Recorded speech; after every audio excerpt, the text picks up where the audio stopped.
Good evening, hello, how are you today? This is video teaching, 10-minute video on, the title is Do Not Give Your Pearls to Swine, Matthew 7 verse 6. Matthew 7 verse 6 says, Do not give what is holy to dogs, nor cast your pearls before swine, lest they trample them under their feet, and turn and tear you to pieces. Now, who are these dogs? Who are these swine? Who are these people that we don't share our lives with? Who are these people? What are the pearls? What is holy? What is holy in your life? What are the pearls in your life that you aren't to share with the dogs and aren't to share with the swine?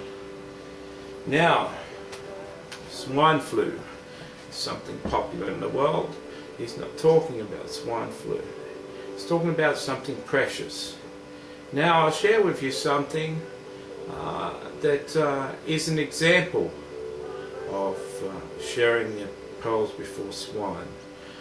Swine in this verse, if we relate to Peter, in Peter it says some people who have strayed from the faith, who were once saved and then went into a whole lot of harmful lusts and turned back on their faith. He's talking about people that were swindled by prosperity teachers, people who came out of the world, were saved by the grace of the Lord Jesus Christ, and then started coveting things, started wanting to be rich, starting tithing their money so they can be rich. All they concentrated on was getting a lot of money.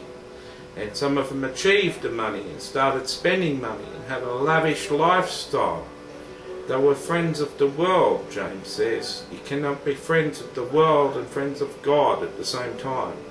If you're a friend of the world, you become an enemy of God, James 4:4 says. So, Peter says that a person who's turned their back on the world and fallen back into sin of covetousness, coveting and idolatry, worshipping an idol of money and possessions and goods. They're people who become dogs who return to their own vomit, and swine, he says, who go and bath in the mire again. Once they've been washed, they run back into the mud bath and get themselves dirty again. This was Peter's illustration of who a dog was and who a swine was. Okay, so if you're not to share your pearls before swine, not to share something that is holy with the unholy, what does that mean in actuality? How does that play out in a person's life? Okay, I'll give you an example of sharing your pearls before swine.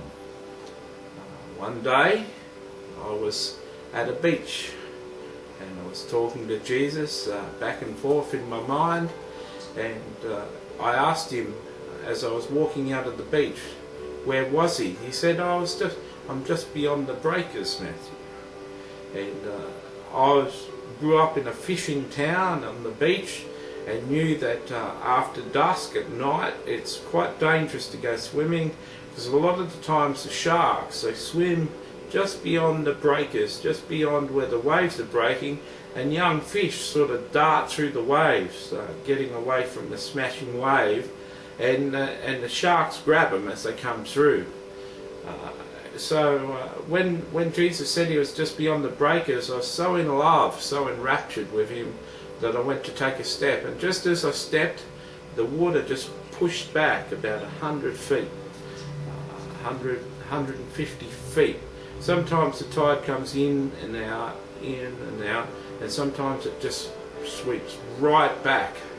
And this time it did, and I took a couple of steps and I realised that it swept right back. And I said to Jesus, what's going on? He says, you're not going to see me today, but you're going to see me soon. Well, I said back to him that you said you were coming back soon in the book of Revelation. Soon was 2,000 years ago when John penned that. How soon are you coming? Because I can't wait that out. He said, very, very, very soon, Matthew. Well, 6 weeks later he called me to Sydney, to move to Sydney.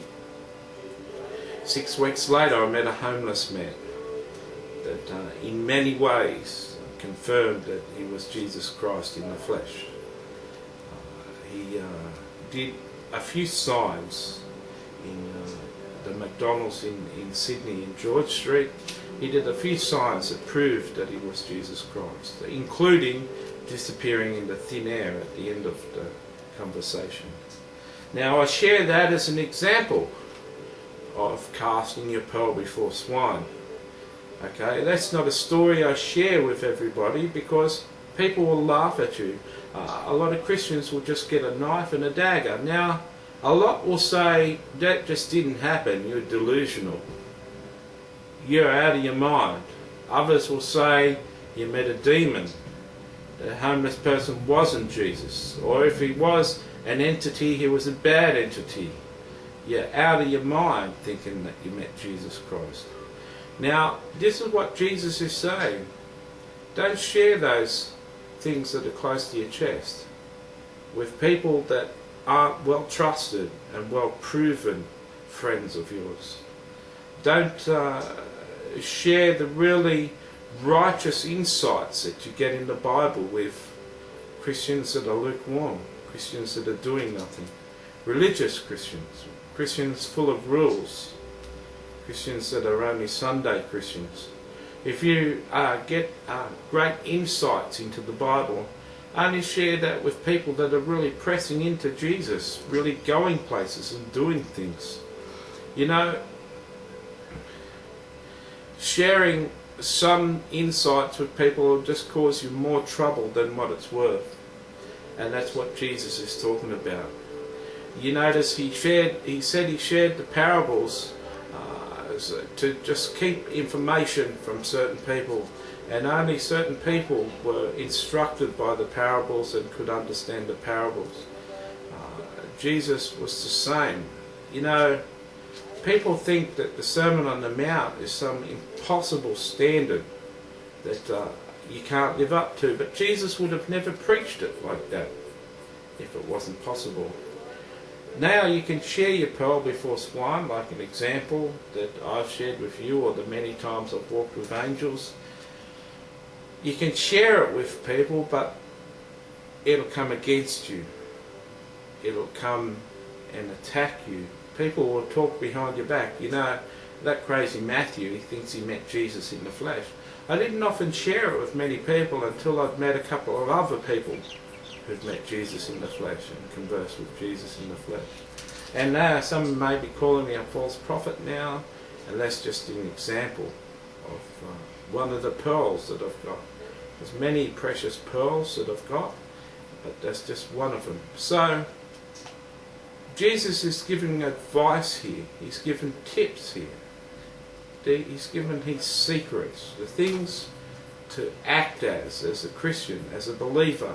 He says, don't share your holy thoughts. Don't share the holy teachings. Don't share your good insights and good revelations of what the Bible is saying with people who can't receive it.